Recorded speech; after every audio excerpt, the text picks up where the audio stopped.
Pria berinisial R, warga Kelurahan Ngulak 1, Kecamatan Sanga Desa, harus berurusan dengan polisi karena aksi koboynya yang sok jago saat mencari seorang warga karena permasalahan hutang piutang.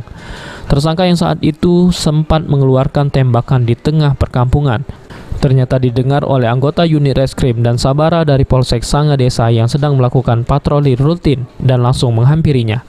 Tak menyangka dengan kedatangan polisi, tersangka langsung terkejut dan ketakutan hingga akhirnya berhasil diamankan tanpa perlawanan yang berarti. Dari tangan tersangka, polisi berhasil mengamankan barang bukti sepucuk senjata api rakitan beserta amunisinya dan sebilah senjata tajam yang diselipkan tersangka di pinggangnya. Pelaku tertangkap di Desa Ngulak pada saat petugas Polsek Sanga Desa melaksanakan KRID di Desa Ngulak 1. Kemudian didapati informasi dari warga ada sebuah letusan senjata api.